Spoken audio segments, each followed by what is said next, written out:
চলুন আজকে টক দই সম্পর্কে উপকার এবং অপকারিতা জেনে নিই। আগে উপকারগুলো বলি, তারপরে আমি অপকারিতাগুলো বলছি। তো by the way, this is me Angela's mom. Welcome back to my another video. তো টক দই পেটের যে কোনো সমস্যা দূর করে। টক দইয়ের উপকার ব্যাকটেরিয়া থাকায় বদহজম, গ্যাস, বুক জ্বালা, কোষ্ঠকাঠিন্য ইত্যাদি নিরাময় করে। দইয়ে ল্যাকটোজেন অ্যাসিড থাকে যা ত্বকের মৃত কোষ দূর করে। এর ফলে ব্রণ, বলিরেখা, তারপর হচ্ছে ল্যাটিনের মতো কঠিন সমস্যার সমাধান করে। এটি শরীরের রোগ প্রতিরোধ ক্ষমতা বাড়ায়। দই পেটে গিয়ে ভিটামিন বি তৈরি করে। পেটের ঘা সারাতেও সাহায্য করে। পেটের কোষ্ঠকাঠিন্য দূর করে।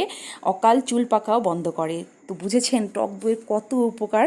আর অপকারিতা হচ্ছে একটাই, এটা রাতে না খাওয়াই ভালো। এবং হ্যাঁ, যাদের হচ্ছে আইবিএসের সমস্যা আছে তারা কিন্তু দুধ অনেকেরই সহ্য হয় না পেটে, আপনারা চাইলে কিন্তু দুধের পরিবর্তে এটা টক দই খেতে পারেন।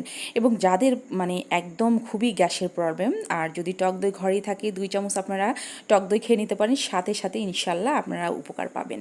তো চলুন এবার শেয়ার করি আমি কি করছি। তো এত গরম পড়েছে, এই গরমের মধ্যে বড় থেকে ছোট আমার বাসায় তো প্রায় প্রতিদিনই হয় এরকম টক দইয়ের মাঠা বা ঘোল, যেটা হচ্ছে সবাই খুব পছন্দ করে এবং খুব তাড়াতাড়ি খাবারও কিন্তু হজম করে। আর এইভাবে আমি টক দই নিয়ে নিয়েছি হাফ কেজির মতো। একটা কিন্তু আমার খাওয়া শেষ, আশেপাশে লেগে আছে দেখতে পাচ্ছেন, এটা কিন্তু নোংরা না। একটা কিন্তু আমরা খেয়েছি অলরেডি, আরও একটা বানাচ্ছি। আমার দেবরে একটু খেয়ে পোষায় না, তার 1 মগ, তার 2 থেকে 3 মগ লাগে, তাহলে বুঝেন কি অবস্থা।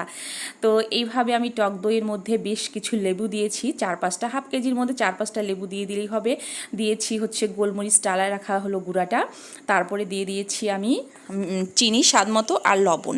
আপনার চিনিটা চাইলে যারা ডায়াবেটিস রোগী আছে স্কিপ করতে পারেন। তারপরে এখানে একটু পরিমাণ মতো পানি দিয়ে দিবেন। আপনারা চাইলে কিন্তু এটা ফ্রিজে রেখেও খেতে পারেন। আমরা আসলে যেহেতু আমাদের সমস্যা, কেউ আমরা ফ্রিজেরটা খাই না।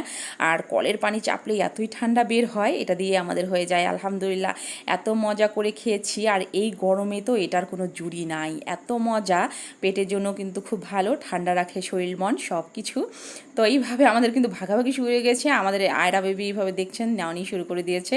তো আমি খুব তাড়াতাড়ি হচ্ছে রেসিপিটা করে ফেলেছি, খুব বেশি সময় লাগেনি, 10 মিনিটের মধ্যে আমার কমপ্লিট হয়ে গেছে। আপনারা কিন্তু চাইলে বাসায় টক দই করে নিতে পারবেন, এটাও কিন্তু সহজ। আমি অবশ্যই একদিন আপনাদের সঙ্গে শেয়ার করব। আর এটা কিন্তু আমার কেনা দই ছিল। তো রেসিপিটা কেমন লেগেছে অবশ্যই জানাবেন। তো আমরা কিন্তু এতই খেয়েছি আলহামদুলিল্লাহ, সবাই কিন্তু 2 থেকে 3 মগ করে খেয়েছি। বাকি যেটা ছিল সেটা আমরা ফ্রিজে রেখে দিয়েছিলাম, নর্মাল ফ্রিজে, অবশ্যই নর্মাল ফ্রিজে, ডিপে নয়। নর্মাল ফ্রিজে রেখে আপনারা পরের দিনও এটা খেতে পারবেন। আর যদি পোলাও হয় বা রোস্ট হয় তাহলে তো এটা জুড়ি নাই। তো এই পর্যন্তই ছিল। আসসালামু আলাইকুম, আল্লাহ হাফেজ, টাটা।